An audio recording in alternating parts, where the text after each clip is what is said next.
আমি চাই আমার হাজব্যান্ড দ্বিতীয় বিয়ে করুক, আমার মতো তারও দ্বিতীয় বিয়ে হোক। আমার এই হাজব্যান্ডের সাথে আমার দ্বিতীয় বিয়ে। আমার প্রথম সংসারটা করা হয়ে উঠেনি বিভিন্ন পারিবারিক সমস্যার কারণে।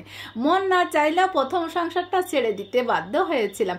এরপর আমার আর বিয়ে করার ইচ্ছে জাগেনি। বর্তমানে আমার যে হাজব্যান্ড, সে বিয়ের আগে আমার জন্য অনেক পাগলামো করেছে, কিন্তু আমি কখনো মন থেকে চাইতাম না দ্বিতীয় বিয়ে করব। কিন্তু আমার হাজব্যান্ডের এত পাগলামো, মায়া, ভালোবাসা, যত্ন দেখে অবশেষে আমি সিদ্ধান্ত নিয়েছিলাম আমি আবারও দ্বিতীয় বিয়ে করব। বিয়ের পর প্রথম কয়েক মাস সংসার জীবন আমার বেশ ভালোই কাটে, কিন্তু অবাক করার বিষয় হচ্ছে বিয়ের 2 বছর পর আমার স্বামীর এখন মনে হচ্ছে সে একজন ডিভোর্সি মেয়েকে বিয়ে করেছে। আর এই কথাটা তার যতবারই মনে আসে সে ততবারই আমাকে মেনে নিতে পারে। তার জীবনে আমার সাথে তার প্রথম বিয়ে। আমার আর আমার হাজব্যান্ডের বিয়ের কথা আমার হাজব্যান্ডের ফ্যামিলির কেউ জানতো না। আমরা দুজন নিজেদের মতামতে বিয়ে করেছিলাম।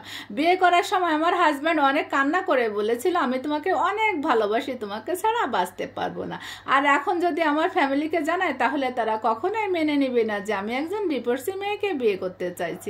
আসলে সেই সময় আমার প্রতি তার মায়া, ভালোবাসার যত্ন দেখে মনে মনে ভেবেছিলাম আর যাই হোক সে আমাকে কখনোই কষ্ট দিবে না। কিন্তু হায় আফসোস, বিয়ের কয়েক মাস পরে জানতে পারি আমার হাজব্যান্ডের একটা মেয়ের সাথে সম্পর্ক ছিল। আর এখন তাদের বিয়ের আয়োজন চলছে। সবকিছু আমার চোখের সামনে হলেও আমি কাউকে কোনো কিছু বলতে পারতেছি না, কারণ ওই যে আমি একটা অবিবাহিত ছেলেকে বিয়ে করেছি।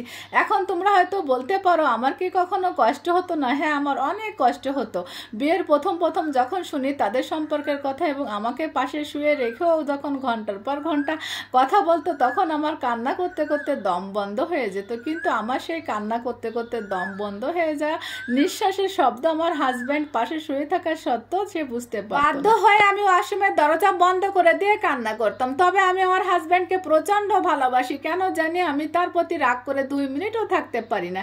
এখন আমার হাজব্যান্ড মনে মনে খুব করে চায় আমি যেন তাকে নিজ থেকে ছেড়ে দেই, অন্য কোথাও চলে যায়।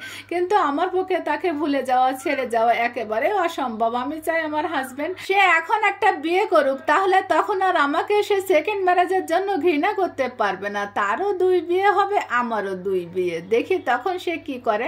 আমি তোমাদের বলে বোঝাতে পারবো না আমি আমার স্বামীকে কি পরিমাণ ভালোবাসি। দিনের পর দিন, মাসের পর মাস এত মানসিক যন্ত্রণা সহ্য করার পরও তার সাথে সংসার করার জন্য বসে আছি। এখন আমার স্বামী আমাকে ভালোবাসা তো দূরের কথা, একটা বার ফিরেও তাকায় না। একই রুমে থাকি কিন্তু অচেনার মতো, একসাথে ঠিক মতো খাওয়া দাওয়া করে না। আমি কেমন আছি একটা বার জিজ্ঞাসাও করে না। তবে আমি সবসময় ভাবি কোনো না কোনো দিন তার এই ভুলগুলো ভাঙবে, আমার সাথে সে সুন্দর করে সংসার করবে। সব সময় আমি আল্লাহকে বলি আমার মনের ইচ্ছাটা পূরণ করে দিও, আমি তো তোমার কাছে বেশি কিছু চাইনি। এতক্ষণ যে স্টোরিটা শুনেছো, এই স্টোরিটা এক আপুর লাইফ থেকে নেওয়া, বাস্তব ঘটনা। তবে আমিও দোয়া করি আল্লাহ যেন আপুর মনের ইচ্ছেগুলো পূরণ করে দেয়, সে যেন তার স্বামীর সাথে সুন্দর একটা সংসার পায়। আর সব শেষে একটা কথা বলবো, যে সকল ডিভোর্সি আপুরা আছো তারা কখনোই আনমেরিড ছেলেকে বিয়ে করবে না। এই সংসারগুলো বেশি দিন টিকে না, এখানে প্রচন্ড ঝুঁকি থাকে, সংসার আবারও ভেঙে যাওয়ার সম্ভাবনা থাকে।